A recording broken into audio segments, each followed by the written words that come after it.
Bonjour madame, je m'appelle Sonia Debel. Je travaille à l'État de Troyes depuis 13 ans dans l'atelier de Brigitte pour faire de la périculture. Comment vous appelez-vous? Je suis Françoise Marchand. Je vais peut-être vous en dire un peu plus, c'est-à-dire que j'ai 4 enfants, 6 petits-enfants, j'habite Houlgate et je suis à l'association APA8 de la Côte-Fleurie depuis 1982, d'abord en tant qu'adhérente, ensuite en tant que membre du conseil d'administration et puis... Qu'est-ce que c'est d'être présidente? Ceci dit, être présidente, c'est être garante d'un accompagnement de qualité pour toutes les personnes accueillies dans nos établissements et bien sûr être auprès des familles, un soutien en solidarité avec les parents parce que souvent quand on parle aux parents, il n'y a plus de tabou, c'est-à-dire que quand on est ensemble entre parents, nous n'avons plus que l'être, il n'y a plus de paraître, c'est-à-dire que c'est vraiment un soulagement que de pouvoir parler entre parents et il se crée des amitiés et c'est comme ça justement que notre mouvement va pouvoir se fonder et se pérenniser et ça c'est très important. D'abord dans nos statuts, les statuts de la PAU de la Côte-Fleurie, pour être présidente, il faut être parent d'un enfant handicapé, donc le père ou la mère bien entendu. Et bien sûr, mon rôle en tant que parent, c'est ma première préoccupation de présidente, c'est le bien-être, l'épanouissement des personnes et le bon accompagnement des personnes qui nous sont confiées dans les 12 établissements et services de notre association. Pourquoi vous êtes-vous engagée dans ce rôle? Oui, bien, je me suis engagée tout d'abord parce que j'avais sur mes 4 enfants, un de mes fils est trisomique 21. Donc, à cette époque-là, il est né en 1978. Il s'agissait encore de trouver des places d'ESAT, des places d'hébergement. Et je connaissais bien Madame Vanier, qui était la fondatrice et qui était en même temps ma voisine. Et je dois dire que dans le désarroi où j'étais, je suis allée la voir. Elle m'a aidée, soutenue. Elle m'a dit le mieux c'est que vous l'aimiez et moi je vais vous accompagner.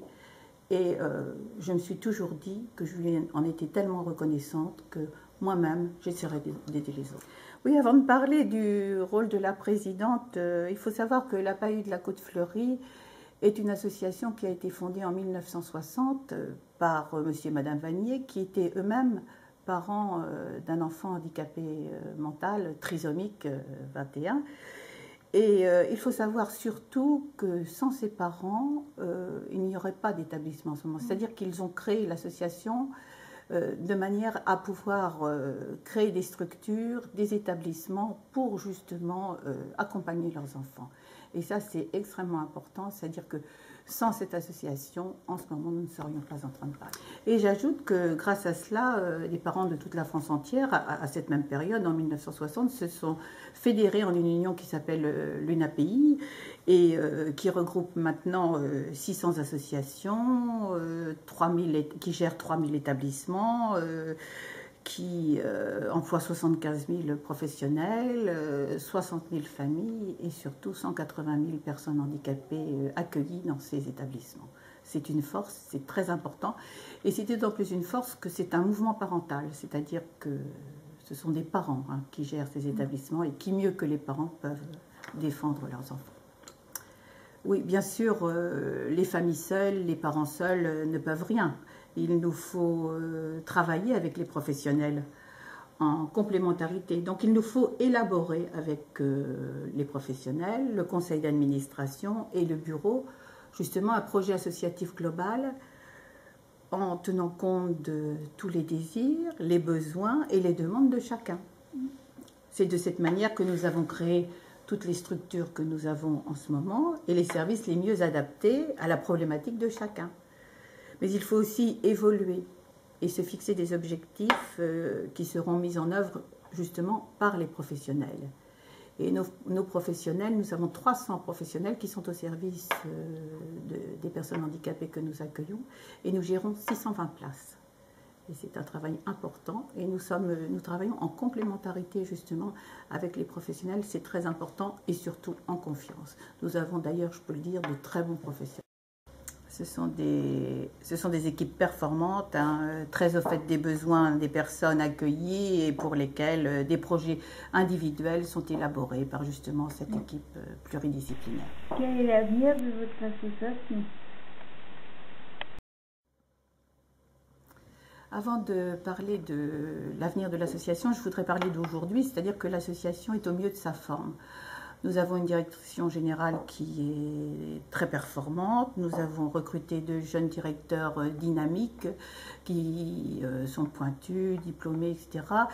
et qui sont entourés de directeurs adjoints, d'éducateurs, d'AMP, de services administratifs et de services généraux Et puis nous avons restructuré l'ensemble de nos établissements en pôles. Alors le pôle enfance, le pôle travail, le pôle soins, le pôle hébergement, dans le but justement de mutualiser tous ces services hein, pour affronter dans les meilleures conditions l'avenir et surtout agir plutôt que subir parce que nous sommes dans de grands bouleversements médico-sociaux et dans un contexte particulièrement difficile. Voilà, donc nous sommes en ce moment... Et à ce sujet, je voudrais dire à tous les parents dont les enfants sont accueillis dans nos établissements qu'ils doivent comprendre que nous devons à tout prix soutenir, promouvoir et pérenniser justement ce mouvement parental. Alors au besoin, nous les attendons, nous les accueillerons avec grand